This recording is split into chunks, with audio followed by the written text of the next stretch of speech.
Welcome to the Young Men's Podcast. Today we are talking about nature, and we have with us our good friend Tyler Broberg, who is our resident nature expert enthusiast. And then Connor, I would put you right after Tyler, and then I would say that I am the lowest on the totem pole for interest in nature, but I still think I have things to say. But we have started this episode. We're going to start this episode with opening statements on nature. Not really sure what these statements are going to be, but I just thought I'd give you guys an opportunity to share any opening remarks that you want to. Connor, what is your opening statement on nature? I'm a big fan of nature. I don't know. I mostly just like traveling, and I like traveling in nature-y areas. I just think it's cool to kind of get out and see all the different parts of the world. I still have most of the world to see, but the parts that I have seen, I've liked. So, yeah. What a great opening statement. Wow, I am thoroughly just blown away, Connor. That was such a profound statement. So well opened. Thank you. Thank you. Tyler, your opening statement on nature. My opening statement on nature. That's just nature, one of the neatest things out there, right? I considered titling this podcast Nature, but I wasn't sure if people were going to understand. One of the neatest things out there. No, I think everybody must understand. I think the listener base will understand. No, I think with nature, when I think of what nature is just kind of like breaking it down to its individual parts and really being able to enjoy and experience all of them. Because like a lot of people are just, oh, nature is just like the beautiful view or like the mountain or something like that. But then when you really break it down, there's so much to learn and to experience about everything in nature. Whether it's like looking at the types of soil that there are, or like the trees or the bugs or the lichen on the rocks. There's so many different things going on at the same time around us. And while it can just create a really beautiful experience and a really beautiful view, there's so many other things that we can learn and so many other things that we can experience and enjoy. So I don't know, that's kind of it, just starting things out with kind of my definition of nature more than anything else. But would you say that was a much better opening statement? Yeah. That had a lot more thought behind it. That was good. That was totally shooting from the hip. So everybody needs to know, though, that Tyler, that you studied. What was the official name of your undergrad? So my undergrad was biodiversity and conservation, and then I had a minor in environmental science. So I also like do a lot of outdoors things and work in the outdoor industry. So like you already loved nature before you got that undergrad, but that undergrad was like an academic side to nature as well, which I think is really cool because Absolutely. Like what you said, the rest of us look at nature and there are things that inspire us or awe us, but you also know kind of the scientific background to a lot of things in nature, which I think adds, it's like in my mind, it's like an art history major going to museum and appreciating the pieces more because they know what went on behind the paintings instead of someone random just going and seeing the paintings. For sure. My opening statement for nature, I wrote, I am a city dweller, but nature is different from city life. And I would say that it is it's kind of cliche, but it is the one place where I feel like I can remove myself from everything crazy and hectic that's happening in life and get new perspective. I'm thinking in particular, we live close to mountains, and every time I go up into the mountain, I look down on the city where we live and everything looks so small. Nature for me is just the space where I can remove myself from everything else that's happening in life and find some peace and perspective. So that's my opening statement. We have a series of questions here that are going to allow us to open up about some of our experiences with nature. Tyler, I want you to start us off on this question, and then I will go ahead and share, and then Connor, you can follow. But Tyler, When is a time where nature has made you feel uncomfortable? We're going to start with some of the negative questions first and end with the positive. When has nature made me uncomfortable? Well, this one was like reading like through the questions that you prepared. If I'm gonna be honest, like this one is like, how am I even supposed to answer this question? But um, yeah. So honestly, can someone else go first? Yeah, yeah, I yeah. just Um, I with this guess one, I feel like I the do reason. better at like riffing off of it and kind of getting somebody else's answer sparking my mind. No, of course. Yeah. Then Connor, do you want to go first? And then just as a little bit of a background as well, this is definitely a city dweller question because in my mind, nature is not completely comfortable. There are moments when it does amazing things for you, but also I like love the comfort of my own home and stuff. So that's where this Sure. question was grounded. But yeah, Connor, go ahead and Gotcha. take us away. A time when nature's made you uncomfortable. Yeah, I thought of a backpacking trip that I went on when I was probably 12 or 13. I did Boy Scouts. I think we all did Boy Scouts to some extent. Um, and we went on this backpacking trip to a place called Shirts Lake, and it's essentially a bowl. It's just high mountain walls on all sides, and it's very. It was pretty small too. It was kind of like a small bowl, but just really high peaks around us, and we just had to bushwhack to get into this place. But it was me and one of my friends and our dads, and then our scoutmaster. We made it into Shirts Lake. It was great. Had fun fishing.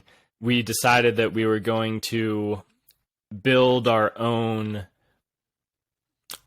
I guess, shelter for the night. We had to build our own shelter and sleep in it for a night. And this was a requirement of the camping merit badge. And so I just planned on making a pretty basic shelter. I just put a rope in between two trees and then threw a tarp over it to kind of make just a makeshift tent. And it was good, but as it started getting darker and we were starting to get ready for bed, the weather did not look as good. My dad and the scoutmaster and the other dad that came with us, they all had their own backpacking tents. But my friend built his own shelter. I built my own shelter, and we just kind of settled in for the night.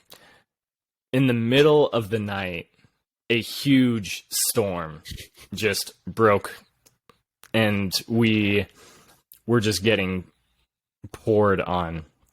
There was so much lightning, and that was the loudest storm I've ever been in, because the storm sounded, it was right above us, and the thunder just echoing around that bowl that we were in. It was so loud. It was so wet, and my shelter was not good. I built a shelter that was for like a nice, calm summer night, and this is not what that was.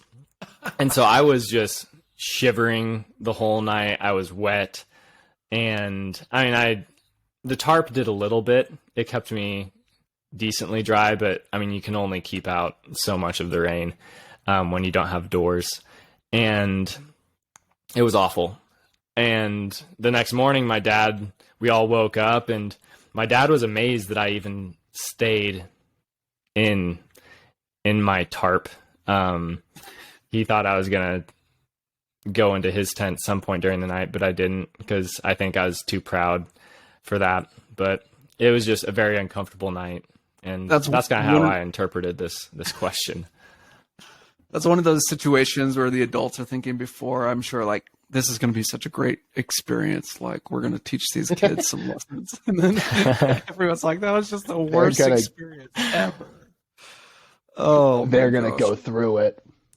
Yeah. Okay. Well, in that kind of realm, if we're talking about like bad camping experiences and such, oh, I've got a few of those. But in a similar kind of vein, when I was really young, probably like 10 or 11, I did this like 10-mile hike and like a slot canyon down in southern Utah with my dad and my uncles and my grandpa or whatever. And like going through like water or whatever. And of course, me being like a 10-year-old didn't really think about like what clothes I was putting on. And I had like cargo shorts and like just not very well equipped.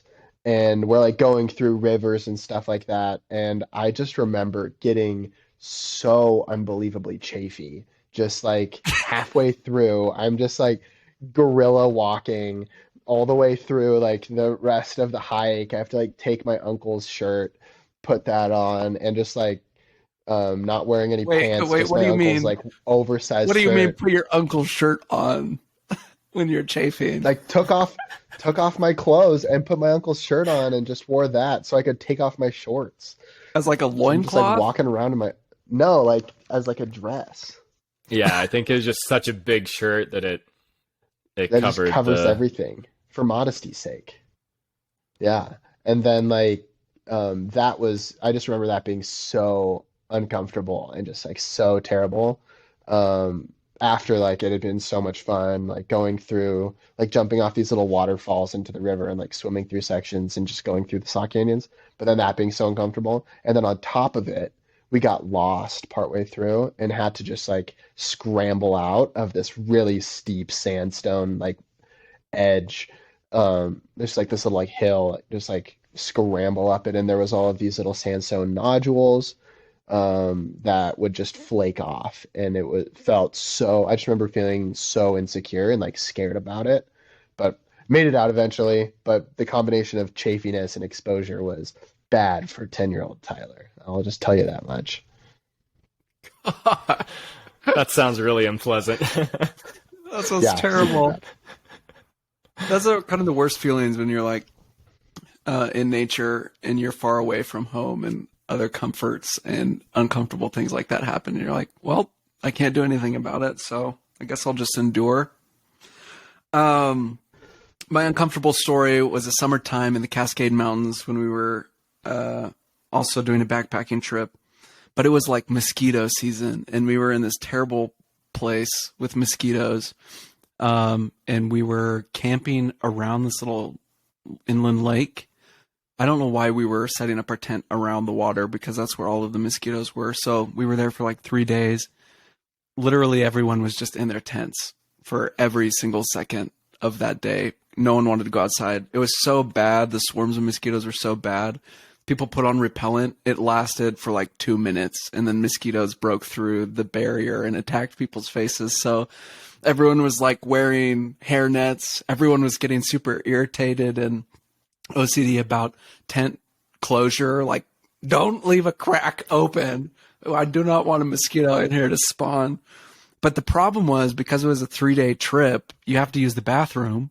So you have to go out in the woods and poop, but it's like no one wants to go and brave the mosquito swarms that are out there. So what you had to do was take all of your long sleeve clothing, cover your hands, cover your face, wear all of your like beanies or mosquito net hat, cover as much as you possibly could. You spray yourself head to toe in mosquito repellent, or you have someone else do the backside and your neck too.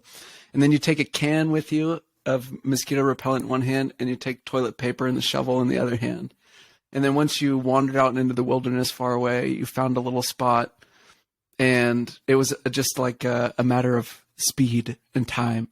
You had to feel the urge to poop coming on, and as soon as you felt that, then you dropped your pants, you sprayed your bottom so that the mosquitoes wouldn't attack you. You sprayed, and then you went clean, and then rolled your pants up, and then the spraying didn't even work. I remember I had like 30 mosquito bites on my bum after doing that, and then going back to the tent. And when we left, it was just like, thank heavens we're done with this. This is the worst hike we've ever done. So I hate I will mosquitoes. say, maybe most answers to this question of when nature has made us uncomfortable could be more like rephrased to when did scouts and like camping trip with scouts or like mosquitoes make you uncomfortable? Because let's be honest, that's what it was. Is like oh, we're going to scout camp. You have to do a cold water test. Jump in this lake that was frozen 2 days ago. Like, or like, here, we're going camping for a week in mosquito-infested wilderness. You will not be able to take a step outside of your tent.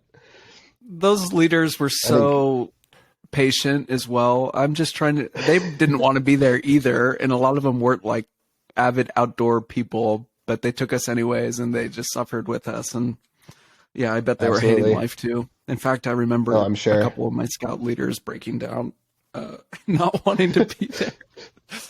Just emotionally just defeated, just Yep. in Like the tears. scouts have to comfort the scoutmaster. It's okay. We'll get through it.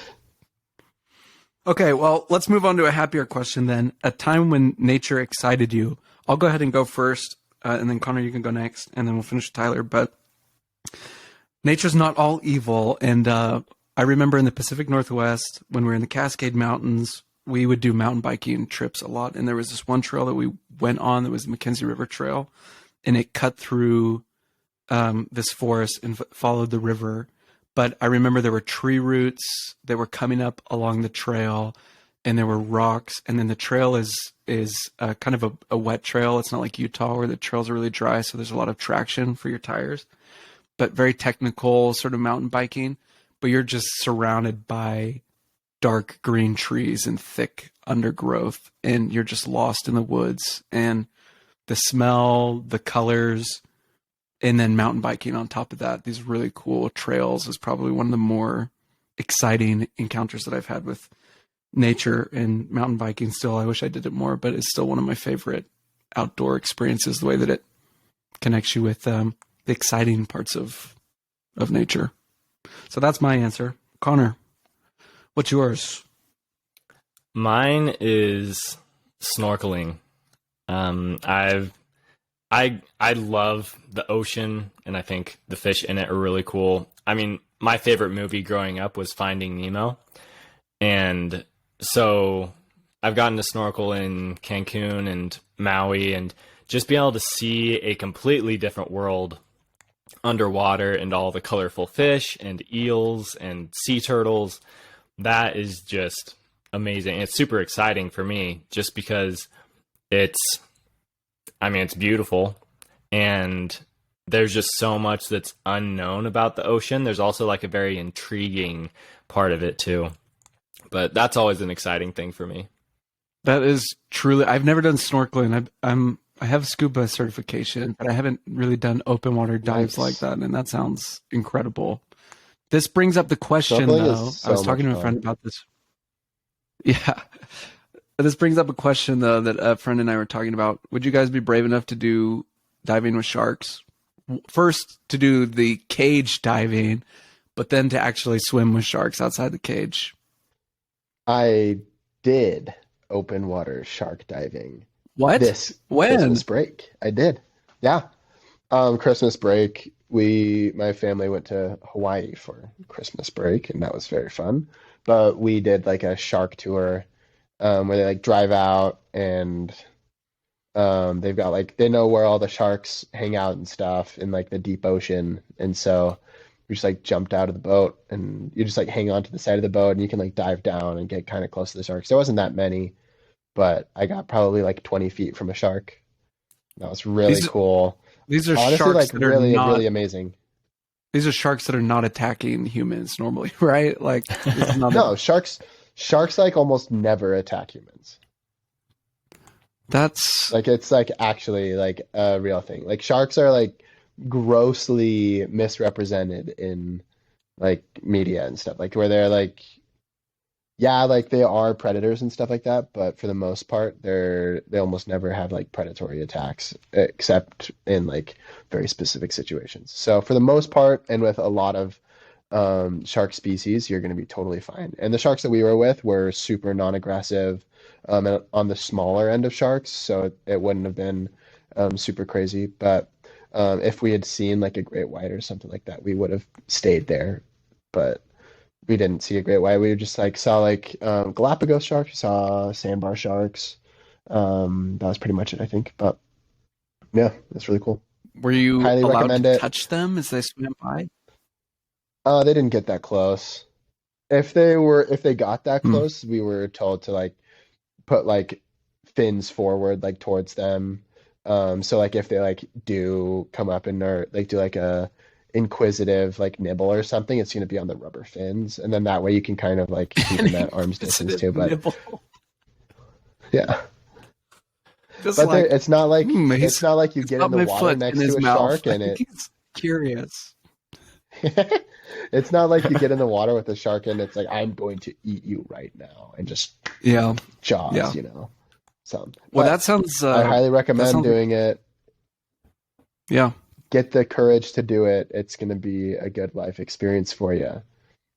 No, that sounds like an amazing experience. And I feel like if there were tour guides there as well, I would trust them to not put us in Absolutely, danger. Yeah, that sounds awesome. Okay. for sure.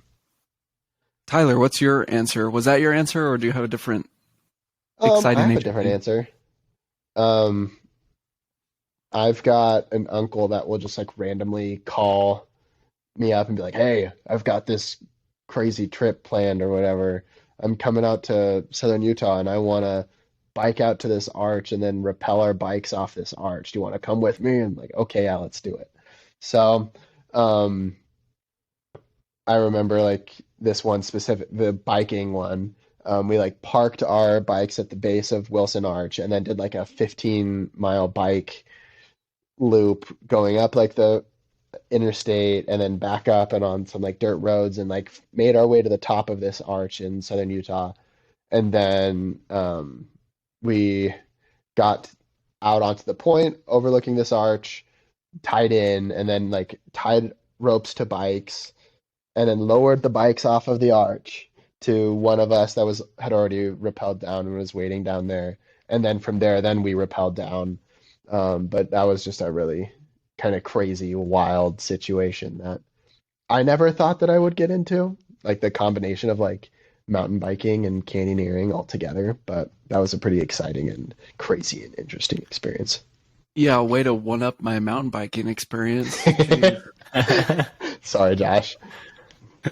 Had to do it to you. That's that is really cool. I remember when you went on that trip. Was that like 2017, 2018?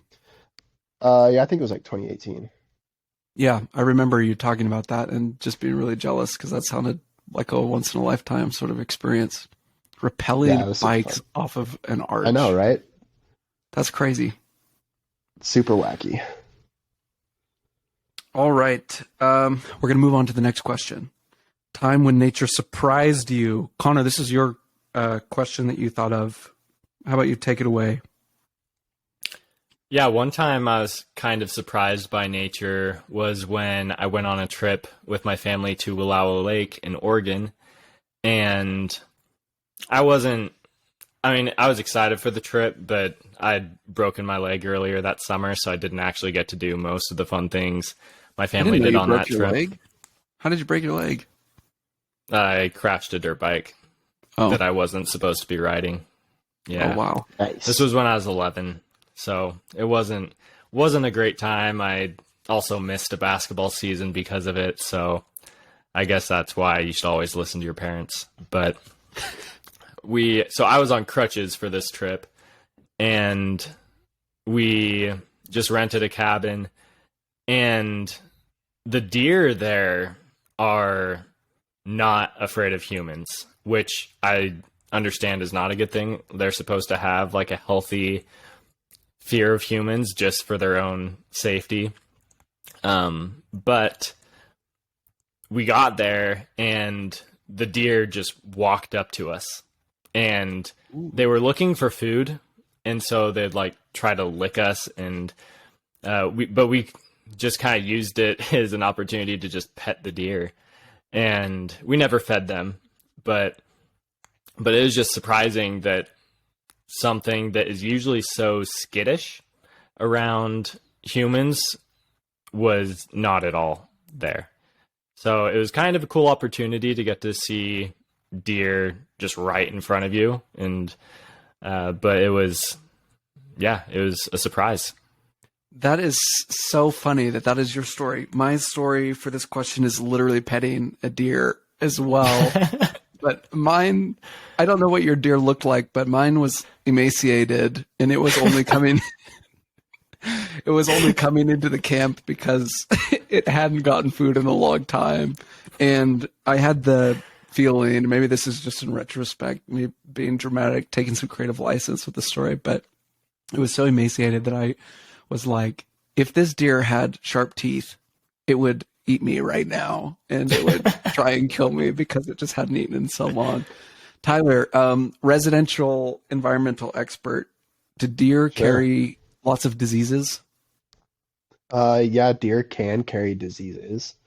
I believe they can also be rabid as well. I'm not totally sure if that's like just like a predatory thing, but So Connor deer and definitely I, can carry diseases. so Connor and I could be passing a disease on, or have. So if we ever start Absolutely. foaming No, at the you're mouth both or like something, have a very high likelihood that you are carrying the next COVID-19 pandemic virus. And we know exactly where to come. It's you guys. these two idiots pet deer in the wild. Yeah, Just like, they're there. They're there. it is cool though, because usually you're right, Connor, they are really skittish. So the fact that we were able to pet them, Tyler swims with sharks and we pet deer. That's pretty much the same thing. Become diseased.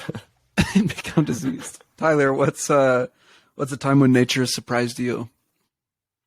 Honestly, I feel like the most like surprising and like just weird experiences are always like at night, when you're like come out of your tent or whatever and you just like start hearing weird noises in the bush. You like turn on your flashlight and you're like, what even is this? There's like a Sasquatch or like I'm sure this is a bear. And then you like look in the bush and then like a squirrel or a frog hops out and you're like, oh, I'm such an idiot. I was totally like pooping my pants for nothing. And it's like I feel like without fail, like every time I go, like I go out in nature a lot. I like camp a lot. I do a lot of stuff like out there, but every time I go and camp, it's like always something like hearing weird noises and can't fall asleep, and it's always like terrifying. That fear Are is you guys the never going same? to leave. I've decided, no matter how old you get, I will still be afraid at night of noises. Oh, absolutely. I think it's like deeply ingrained in like evolutionary, but Side note, absolutely. this is a different podcast, but do you guys remember when we were living at the Brittany? There was that guy, Dallin, who did a Sasquatch presentation Yeah. proving that Yeah, Sasquatch great was real. presentation. It was a great. Sasquatch is real. Tyler, do you believe that genuinely? Believe. No. Connor, No, not a chance. Wait, Tyler doesn't believe. Okay, Connor, do you believe? I wouldn't say I believe, but Oh, my watching gosh. Dallin's presentations made me less skeptical than I used to be, but I still would not bet money on Sasquatch being real. I guess I'm the only believer here. That's fine. I'm in a room full of cynics. Anyways, we'll talk about Sasquatch in another episode. Maybe we'll bring Dallin on. Okay. Has everyone answered that question? I think so. All right, next question. Time when nature has frightened you. I'll go ahead and start this one off. We were trying to summit Middle Sister, one of the three sister mountains in Oregon. And for some reason, we had a 17-year-old guide who had never summited before. And he was leading us up the mountain. And we had Sounds crampons like a and great ice idea. pick. It's also tied with scouts, which makes sense. But yeah, the 17-year-old that had never gone up the mountain before. And, we hiked to base camp. That was a cool experience. We were at the foot of this mountain. We knew that the next morning we were going to summit it. And then with mountain climbing, you got to make sure you go at the right time so that the snow is, right consistency, right temperature, so that your crampons and ice pick will stick in the snow and you can climb up and stuff. Anyway, so we were on track, but we had a guy in our group that was getting kind of sick from altitude sickness. So we had to slow down a little bit. So the sun was coming up higher and higher, and it was getting later in the day than we had hoped. And so the snow was kind of turning into slush. So It's getting a little bit more dangerous. And then our 17-year-old guide got to this point in the mountain when he's like, I don't know which way to go. It was like Gandalf, I have no memory of this place. But he literally was like, I have no idea what way to go. And then we just voted on it. Like, what way do you think we should go? Like, you're the guide. Tell us. Anyway, so we're like, Didn't let's go even this have him way. sit on a rock and like sniff the tunnels. Like, Yeah. no, it smells. It's this way. Like poor true Gandalf. Always follow your nose. Yes. But anyways, he The air decided to take smells us up. slightly less foul down here. Yeah. He decided to take us up this near vertical face, and we were coming in from the side, so it's not like we were just climbing in a straight path from the base camp all the way up the top of the mountain. You zigzag up the mountain, right? So we came from the side, and then we entered the spot where we were going up the vertical face, and then there were like rocks below us. And I don't think anyone realized how steep it actually was, but we were literally hugging the side of the mountain. And it was, I would like 100-foot wall of snow and ice near vertical. We weren't in ropes or anything. We didn't really have proper gear, and we were being led by the 17-year-old. And I just remember hugging the mountain and looking down and seeing rocks and just sweating bullets. And I thought we were all going to die. And we're all like 14 and 15-year-olds. And I'm like, we are all going to die today. And then I just put my weight against the mountain, and miraculously, somehow we all made it to the top. But I would have my feet in the mountain, and then I would, once my feet were securely in there, I would swing my ice pick up, grab hold when it was in a firm position. And then once my ice pick was there, I could reshift my feet to inch my way up the mountain. It was terrifying. I really did not enjoy that. And then we didn't even summit. We got to like this cradle below the summit. But after that experience, everyone's like, no, let's not go higher. But anyways, that was a frightening. Let's leave 1-star reviews for that place. That guide service. They don't get any help from you guys. Yeah, 1-star reviews all around.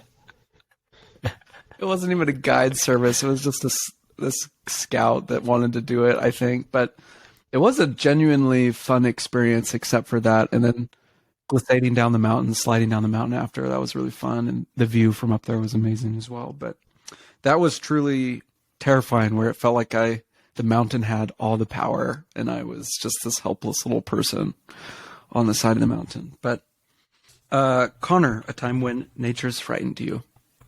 The time that I thought of was when I went camping with my family in the Stanley Redfish area, and I went mountain biking with my dad and my 2 older siblings. I was pretty young at this point, but we were on this ride, and I just got tired and wanted to stop, but the rest of them didn't want to stop. So they said, we'll just leave you here. We'll pick you up on the way back. So I was just sitting there. I'm young, in the middle of the woods by myself, and my dad had told us this spooky story that he made up the night before, and that's all I could think about was that story, and I was just terrified. The story was about 2 red-headed ghost twins, like these boys that grew up in the mountains and died and haunted the mountains or something. So that's all I could think about at that time. And it seemed like their ride went on forever. And eventually they did come back and get me, but the whole time I was just sitting there waiting for these red-headed ghosts to come get me. And yeah, I don't know why my dad made them redhead ghosts in his story. That's what I was maybe thinking. he was I'm like, trying to tell me something, but yeah, what the heck was that all about? But I mean, if the 2 redheaded ghosts did come and try and kill you, do you think you could have reasoned with them and been like, hey, I'm redheaded. Maybe you should leave me alive and go after the brunettes or blondes? maybe that actually might have worked. Maybe I had some Gotta sort of stick immunity together on because of this. that. Yeah, or maybe they would have they'd taken target me so redheads. that we could be like redheaded triplets or something.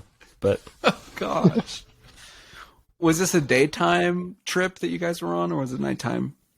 Yeah, it was broad daylight, but it still freaked me out. Oh gosh, I hate that. When you're waiting for somebody to come back and time just moves so slowly and you're alone like that in nature. That's freaky. Yeah, I Yeah. don't like that. Okay, Tyler, time when nature frightened you. Honestly, like the most frightening times for me that have been in nature have been, I guess, kind of like on like the outskirts of nature a little bit, but definitely under nature conditions. Just like driving in the mountains in really inclement weather. Like just if it's like I've had multiple times this season here, um, whether it was like driving, because I've been working in Park City this winter, but like driving between Provo and Park City or like Salt Lake and Park City, either one of those, like in the middle of the night, just with a like a nuking blizzard coming down with like almost no visibility. The snowplows are barely doing anything. And like that's like what some of the most terrified that I've ever been in the mountains is like just trying to drive home. And like so just like inching ever so slowly and not being able to see like 20 feet in front of you. And especially driving um in areas where it's like a really narrow, high danger kind of situation where like there's like a cliff going down into a lake on the other side, just right around the corner, and you like can't even see where the road ends, and it just like feels really terrifying.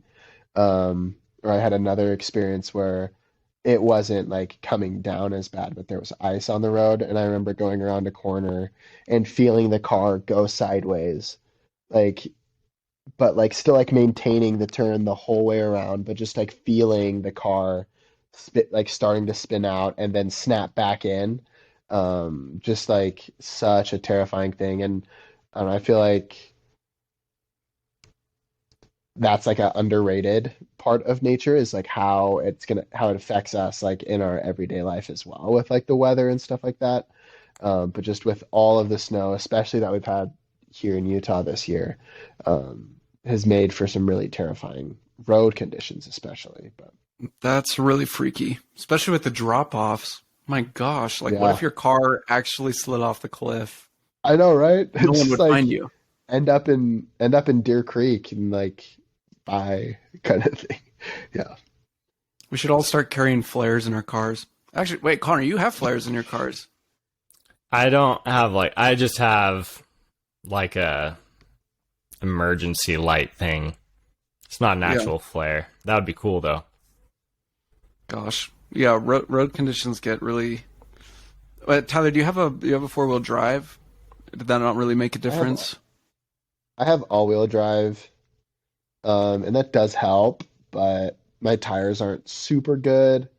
If I had like winter tires or like chains on, it would be better. But definitely better than like say Ford Taurus would be in the snow. Everyone listening, Tyler hates that I love my old Ford Taurus that I drove for years. It's now deceased, so you're essentially talking trash about a dead car.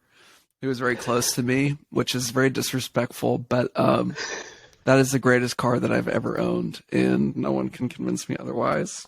I But was I honored to admit, spend your last moments with that car. yeah, it was very sad. I remember when the car was dying, when we were driving to come visit you, Connor. That's when the car exploded, and we were just listening to "Country Roads" by John Denver, "Take Me Home," and it was like we were sending the car off properly. Now it's in some After junkyard. you'd like after you'd had to like stop every like 30 seconds to like refill the coolant system after like it just like exploded and like leaked everywhere. So, I still don't know if gotta that. lurch through. I still don't know if the car dying was my fault or not. I have no idea. I would like to think that it wasn't my fault, but yeah, we literally drove like 15 miles an hour all the way from the middle point between Provo and Boise, all the way to Boise, the slowest car ride.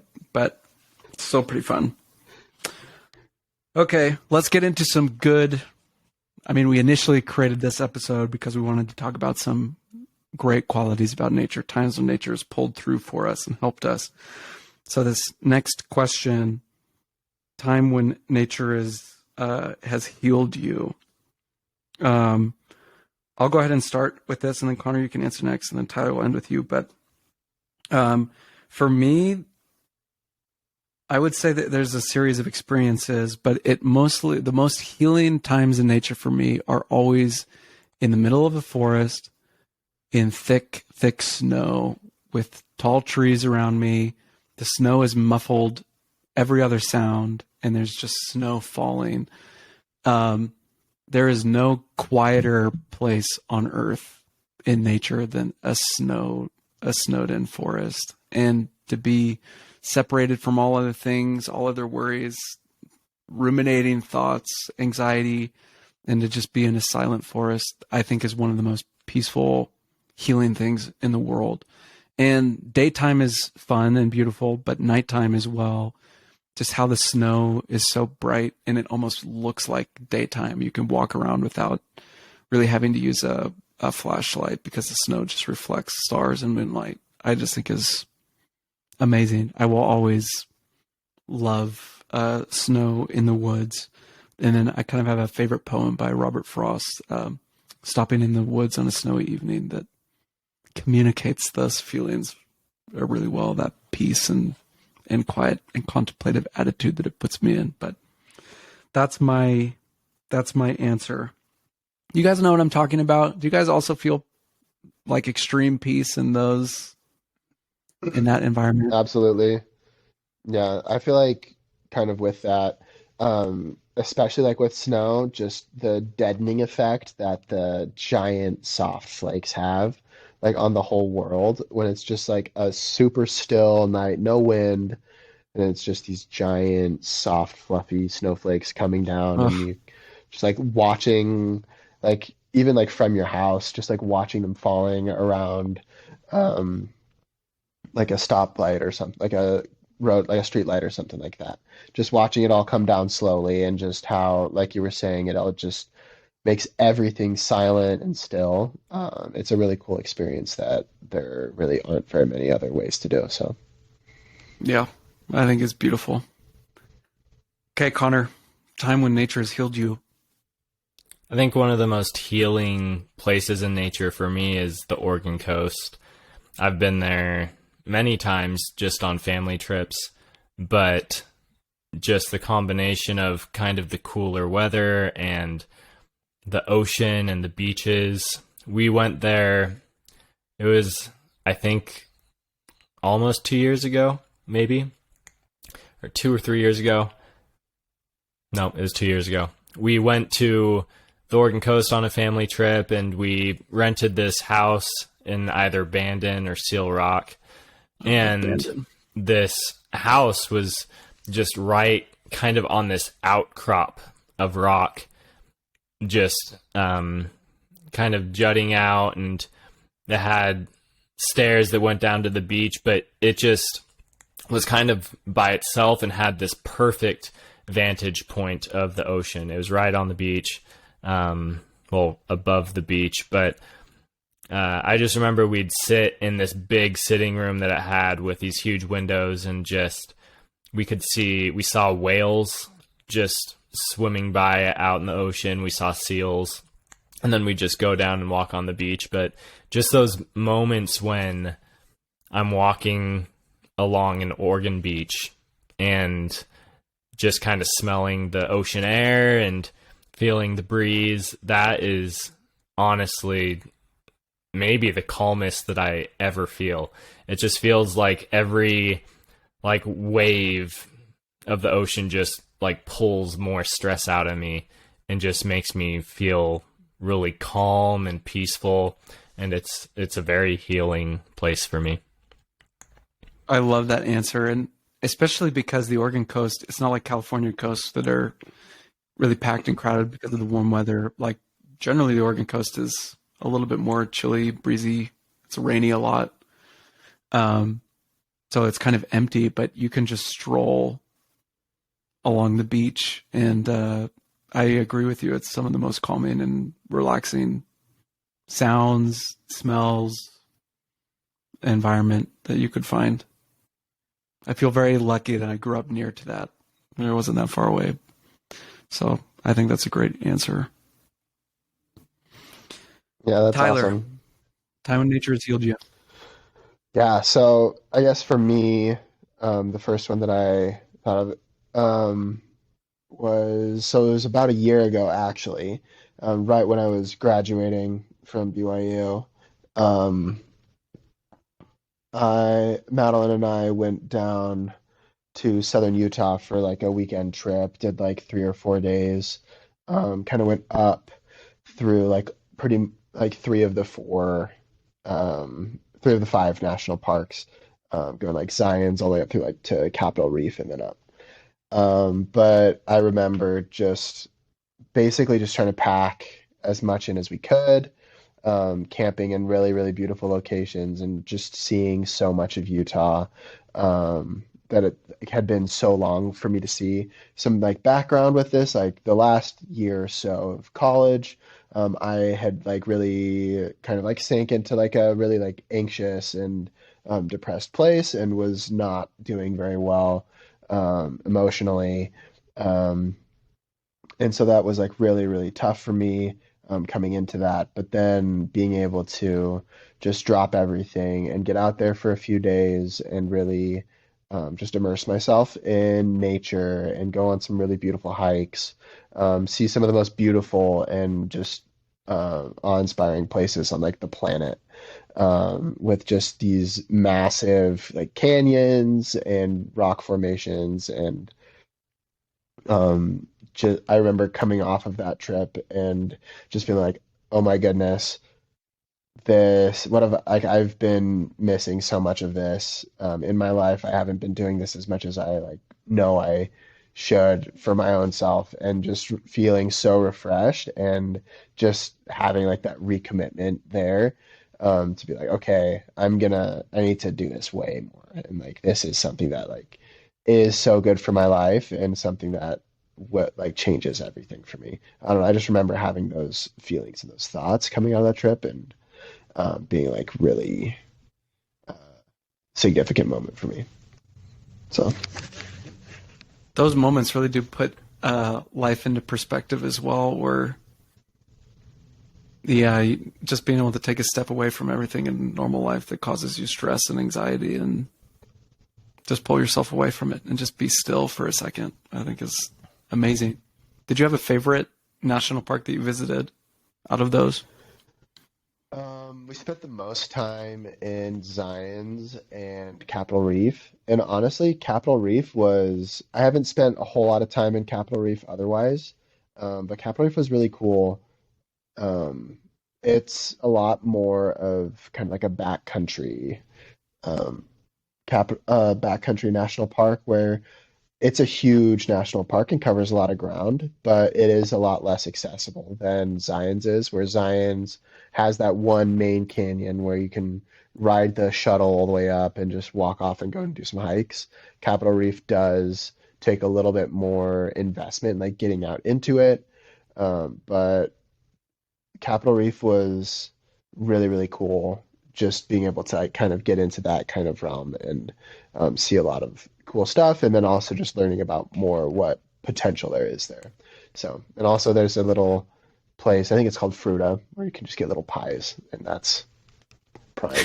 Never pass up a pie. Never pass up a pie. If we could have Yeah, listeners take one lesson from this nature never pass up a podcast. pie. Yeah. Absolutely. But I feel like with like Arches and Zions, especially with them being so easily accessible by the masses, it just tends to get really crowded and can be pretty Yeah. frustrating sometimes. So nice to be able to find, like a national park that's much more accessible and easy, to just have more like solitary experiences and to kind of get a little bit further out than you'd have the opportunity to in one of the more crowded ones. That's kind of the shame about these national parks. Like you said, the crowds. I remember going to Arches last year and it was like more of a stressful experience than a peaceful experience because of how many people were there. And I also remember going to Capitol Reef like 5 or 6 years ago and having a really good time, in part because there were less people there. So that's pros and cons of having such cool national parks in the area. Everyone wants to go to them, but there is really cool Absolutely. nature and stuff to see. So There's some really, really cool state parks as well as you go south through like central southern Utah. Um, so there's just like a lot of really, really interesting, cool things that you can do that not a lot of people know about. You just have to kind of do a little bit of digging and get that figured out. So highly recommend looking into that. I still love Snow Canyon Park in St. George. That's one of my favorites. Just to be able to run around by yourself in this little rock formations, I think is cool. I think doing more slot canyons would be fun too. I'm glad we're talking about this before summer, because now I'm like, I need to go down there and do some of these things. Okay. Last question. Time when nature has awed you. Tyler, do you want to start us out on this one, and then I'll go ahead, and then Connor, you Sure. can finish us off. Yeah. Um, we're gonna go to Europe, guys. Ooh, I went on a study abroad to like through the mountains of like Iceland and France and Switzerland. And it was really awesome. Just being able to spend so much time in these really famous places that I'd never been to, but I'd seen so many pictures of and heard so much about. But I remember this one place in specific, the Verdun Gorge in like eastern France. I said that I butchered the pronunciation of that. I don't do French very well, but it's this huge like limestone. Um, it's like the Grand Canyon of France, basically, is what people call it. But one night, like around like sunset, we drove out to the top of it. Um, and I remember just like being up there at sunset, seeing these huge cliffs going down into this valley with this river and just this vibrant blue color to the river where because of all of the dissolved limestone rocks that had like been dissolved into the water, it was just so vibrant and turquoise. You see it like so bright in the bottom with this beautiful sunset and all of the rocks and trees. It just being such this awe-inspiring moment where it was just, I'm in such a cool place. This is so crazy. This is so amazing. Um, and just so glad that I was able to have that amazing experience. And not everybody, in fact, like most people don't get the chance to go and like travel Europe and just like mess around and like have fun like that. So I feel so lucky to have been able to do that, and to be able to like have those experiences. So and that was that a photography specific study abroad that you went on, yeah, or I was that? was with the art department, so it was called Photography, Mountains, and Art. And so like I just took a watercolor and an intro to digital photography class. So those are my 6 credits that I was required to take on that study abroad. So basically just like ran around, took pictures, went on hikes, actually did a lot of rock climbing as well on the study abroad. And we went rock climbing that night, like rappelled off the top of the gorge What there and did the? a couple pitches there. So that was really cool, but That really is cool incredible. experience. Yeah, I That didn't know Yeah. sounds you had done rock amazing. climbing. Yeah, Yeah. dang, Tyler, that's cool. I'll go ahead and go next. An experience in nature when awed me. At first, I put Glacier National Park because when you drive up that road through Glacier, like the magnitude and size of everything is just, it just blows you away. It's crazy. But I decided to go with another experience. My dad took us up to the top of this little hill that kind of had lava rocks all over it. So it was kind of barren. It didn't really have any trees or growth on it, but it was kind of extended above everything else. And then surrounding this little hilltop, this round little hilltop, there were trees all around us. And my dad's kind of an amateur astronomer, so he took up his telescope up there with us. And that night we set up the telescope, and it was the coolest thing I've ever seen in nature, where these clouds circled us, but left the sky right above us open and clear. And then in the surrounding clouds, it was all like a halo around the hill. There was these thunder and lightning storms that were really intense, but we weren't getting any of it. We didn't have to worry about it. We didn't have to worry about rain or anything. But I remember the color in the sky, like these deep purple colors whenever lightning would go off. And then the sky above us was so clear that we saw amazing things with the telescope. And I remember seeing actually feeling like I was seeing 3-dimensional objects in the sky because we were so far from light pollution, and seeing depth in things that we were looking at, like these nebulas that were cutting through like these globular clusters, millions of stars.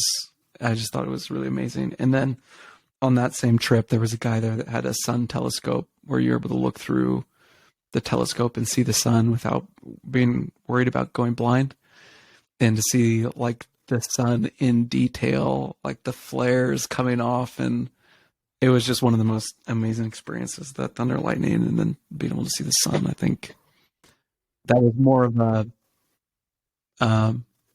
outside of Earth nature thing with the stars and the sun, but I think all around it was just a cool nature experience for me. Like going and doing like some like going like looking at your dad's telescope a few times, like, and just that's such a cool experience, just to actually being able to like see the stars and see what they really look like, and kind of getting into more detail with that, because you just see like the little pinpricks or whatever, but when you really like are able to see it, it's super cool. And then also like the thunderstorms are like so amazing and so crazy. I won't get too much into it, but I just like love lightning so much. It's so cool. I do too. It's amazing. And my dad, it is really fun to have a dad who is so into astronomy like that. And he still loves all of the deep space objects more than anything else. But the first time I like saw the rings of Saturn with my own eyes, and I could see the dust lane distinctions in the shadow of like rings, I was like, this is so cool. Even looking at the moon through a telescope where you see like detail of the moon is just crazy to me. It's so cool. Yeah, I love those star watching nights with your dad. Yeah, he actually inspired me to, I mean, just this last week I was looking for Dobsonian telescopes and seeing how much they were, because I want to get one. Yeah, I was. Nice. And I want to get one soon to go look at stuff, but maybe I'll have to get his advice on what I need to look for in a telescope. Oh yeah, no, he would be happy to help, and he's going to be so happy to hear that he had that sort of impact. So I want to make sure to let him know. Oh, please do. And Yeah, I don't mean to like cut you off, like cut your answer off, Connor, but I just kind of want to flip that on the other side, of like, yeah, telescopes are really cool, but also another really cool thing is like microscopes, and being able to like look really close up at really small things. And like me being an entomologist by just from like studying in school and stuff like that, just like all of like my research was with insects, and just being able to take like a vial that was just full of all of these insects that we'd caught, that we were like trying to do studies on, and like see how many of like different kinds of insects there were there, and just dumping out this mass of like what just looks like black insects or whatever into a dish, and then going through and looking at them all and picking them all out and looking at them up close, and something that's like put your fingers as close as you can, more or less, and that's like the average size of like an insect is like that big, like 2 millimeters or something like that. And then like being able to look at that and see the detail that there is in like these 2 millimeter creatures, like, is such a crazy thing, and like really changes your perspective on insects. Because I feel like a lot of people have really negative opinions of insects. Obviously mosquitoes are the worst, but like there's like so many cool things about insects, and there are so many really interesting, beautiful creatures out there that we just don't take the time to like look that closely at. And once you look really closely at it, it totally can change everything that you know about it. Just like what you were saying there with like looking at Saturn, looking at the moon, and it's like, oh my gosh, that's so unbelievable. That's so cool. There's just that much detail like on the ground in front of you that you just miss without a microscope. And so just really interesting. So That is such a cool point, Tyler. I'm glad you said that. Give up on your Dobsonian dream, Connor, and get get no, a I think scientific microscope. both are cool because you're like for me, looking at the stars is like the grandeur of everything, the scale. It just makes you feel like, oh my gosh, there's so much more, and you try and imagine like infinite universes or galaxies, and it just blows your mind. But you're right. There's so much detail around this that we just don't pay attention to. And I don't know that much about insects, but like in our high school science classes, when you look at the way that even plants are structured and cells that make up things, just things that you would never be able to see with your naked eye, and how amazing everything is. It really is mind blowing. I wish I could somehow take all of your experiences, Tyler, and just have them myself. I think that would be that's cool. I wish we could study a lot of different things like that. So I'm I'd glad I be, got the opportunity at school. yeah, and I'm sure you're sad that you missed out on English literature as well. I'm devastated. Every day No, I I would have wake up been. and I said, "Oh no, why didn't I study English literature? I wish I could have read 1500s poetry." No, I would have been garbage at science classes. I yeah, I think there are cool things, but the actual science and math, I don't.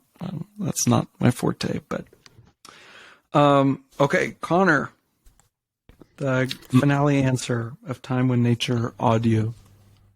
Mine isn't just one specific instance, but really whenever I'm in a place where I have like a wide field of view, like looking over the Yosemite Valley at a lookout, or we drove up to the top of like the Haleakala volcano on Maui and just like watched the sunset over the ocean, or like looking at the stars with your dad and looking at nebula and different galaxies and Saturn. Just those, or one other one that is I think really cool is when you're and Tyler, you probably had a better sense of this when you went diving with sharks, but when you're just in the ocean and you're under the water and just look out into the vastness of it, just all of these moments when I can kind of get a sense of just how small I am, those are moments that I just feel in awe, because there's so much out there and there's so many amazing things out there. Amazing views and just things that maybe we don't even know about yet. I mean, especially with like space, we have no clue what could be in some of those galaxies or on some of those planets. So just, yeah, I'm amazed by nature and just how diverse it is and how incredible and unique it is. As you were talking as well, I was thinking about different physical sensations we have in different locations, like sitting on top of a mountain and overlooking something. You feel breeze, you have a different perspective or vantage point. Underwater, you're feeling different sensations, and just to feel weightless underwater. It's cool to just be able to be a spectator in all of these different locations. And like you said, to see the grandeur of everything, the immense size. It is really cool. Absolutely. Just like any opportunity that you have to be able to just be reminded of how little we know and how little we like understand like as an individual human being, and just like the grandeur of everything like you guys are both saying. I really love finding those opportunities. Yeah, I think it's really cool. Well, I'm glad we ended on a high note, and everybody answered that question, right? I'm trying to think. Yeah, Yeah. Tyler, you talking? Okay, good. Yeah, I'm glad we were able to end on a high note there and talk about some of the great things that nature has done for us in the past. And also, I do enjoy talking about the funny encounters with nature as well. But I'll just kind of leave it up to you guys. If you guys have any final thoughts about nature, if you want to share. Connor, do you have anything that you just want to leave off with? Is your initial statement the same as your final statement, or anything else that's come to mind? Yeah, my final statement's probably just as profound. But yeah, I just am always amazed by nature, and I think it's always beneficial to find opportunities where you can kind of get away from everyday life, from technology, and just find time to kind of reconnect in nature. I've also decided that I need to develop some of the appreciations that Tyler has for nature, because I feel like he sees different sides of nature. Like he was talking about the insects. That's something that I wouldn't even really think about, but something that he's discovered. So I think I need to try to broaden my appreciation of nature as well. Yeah, I think that's a great thought. I would say my final thoughts are, I don't think everything in nature awes me or inspires me, but I would just say find the things that do and then return to those often. Because like personally, we haven't really talked about this, but I don't really love hiking that much, the actual act of hiking. I know that a lot of other people do it, but I can find immense peace and joy being in the forest when it's filled with snow. And so that's something that I'll go to, and it's not uncomfortable for me. So I would say, like anything in life, like hobbies or things that bring you meaning, find the things in nature that bring you joy and peace and healing, and return to those often. Yeah, make time for them. Okay, Tyler, Absolutely. any final thoughts? Yeah. No, I think just to kind of echo what you guys were saying, but actively seek out, just like remember, it's like it's always worth it to get out there regardless. And sometimes it's hard to remember. I have a hard time remembering, and even like getting out of my bubble and making plans to go out and do stuff. But I always appreciate it, and I always have good experiences, even if there's weird experiences in there as well. And the weird experiences make great stories later. So, but and then also to kind of echo it, just take the time to take a breather and just enjoy the small things around you. Um, this is going to be a kind of nerdy thing, but for like both of you guys, just books like these, like field guides, like bird field guides growing up as a child, just like looking and like seeing what all kinds of birds there are. That's like one of the things that got me super excited about it. And so like there's all sorts of great resources. If you ever go to like national parks or state parks or things like that, there's rangers, there's little pamphlets and things like that, or like field guide type things. Just grab one of those guys and go start looking at plants. Go start like grab a flower and look at all the bugs on it, or like just like try to see what birds there are. Just that's how you're gonna learn about stuff. And the more you learn, the more you realize you can learn and that you don't know. And so it's just a good way to just keep learning more. So I love that. As you were talking, I'm like, I wish I just had Tyler around anytime I went into nature to tell me about things. But yeah, we do have other resources as well to help us learn all of those things and appreciate it more. So guys, great thoughts, great answers to these questions. Thank you so much for coming on. And thank you, co-host Connor, for being here and helping create some of the questions and ideas. And Tyler, what a pleasure to have you on as well. Really appreciate you glad to coming. be on. You're a great guy. Both of you guys are. So thank you for thank you. Thank you for taking part. And we will see you next time for our next episode.